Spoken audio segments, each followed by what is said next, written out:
ce qui se passe au Congo est davantage la faute des Congolais qu'autre chose. Les Congolais et les Congolaises préfèrent aller au concert de Fally Ipupa que de parler de leurs problèmes.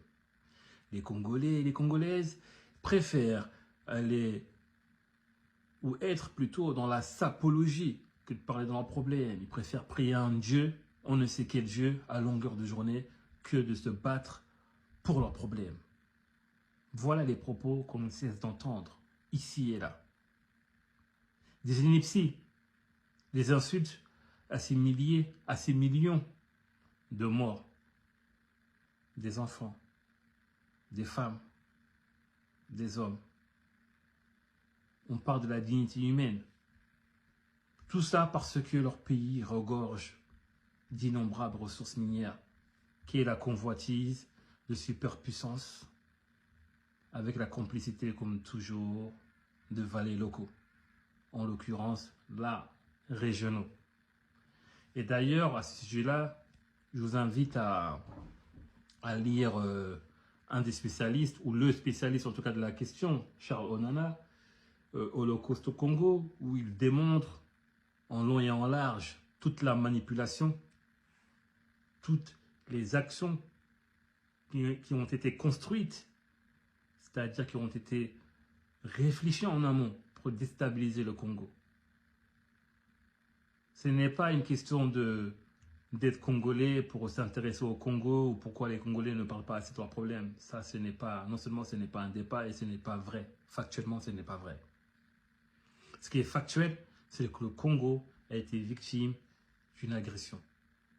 Une agression qui a été fourmentée, qui a été construite par des acteurs régionaux avec l'aide de la puissance, notamment américaine. Il est là le sujet de l'affaire. Et on retrouve les ressources du Congo dans nos iPhones. Là où je vous parle à l'heure actuelle, j'ai un iPhone, il y a des minéraux, le cobalt en l'occurrence, dans les voitures électriques. Donc le Congo est aussi victime de toutes ces richesses-là en amont. Il ne s'agit pas de dire que les Congolais, c'est ça c'est un faux débat. Et encore une fois, c'est des inepties. Donc je vous invite à lire Charles Onana et arrêter de raconter de la merde auditive. Je suis désolé d'être aussi grossier, mais c'est un sujet aussi qui est très, très sensible parce qu'on parle quand même de millions et de millions de morts et de toute cette souffrance et de toute cette peine pour quelques pierres précieuses. Et je suis d'accord avec vous si vous me dites oui, on est beaucoup dans la réaction que dans l'action, c'est-à-dire qu'en fait, c'est quand il y aura le problème de la Palestine qu'on va plus parler du problème du Congo, ou parce que on se sent pas forcément écouté, donc quand les masses médias vont parler de quelque chose, on va réagir. En l'occurrence, quand les masses médias vont parler de la Palestine, c'est là que tout le monde va commencer à dire oui, liberté de la Palestine, mais la Palestine, ça fait plus de 60 ans qu'elle est agressée. On sait par qui? Par l'État d'Israël.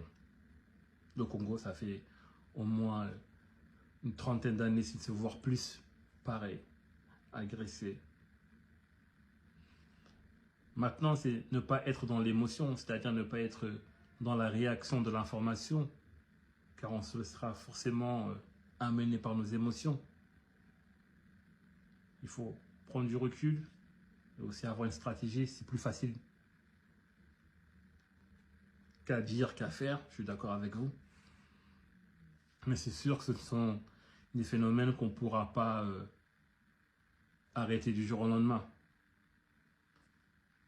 Paix à toutes ces personnes, à ces femmes, à ces enfants qui sont morts. Parce que soit palestiniens ou palestiniennes, ou soit congolais ou congolaises, à ces enfants, à ces femmes, à ces hommes, à ces êtres humains, qu'on ne considère plus comme êtres humains d'ailleurs. Et ça participe à une certaine déshumanisation, je vais y arriver.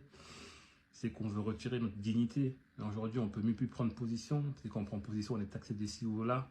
On va continuer à prendre position. On va continuer à se battre, malgré tout. Que ce soit virtuellement, à travers des manifestations ou à travers d'autres actions collectives.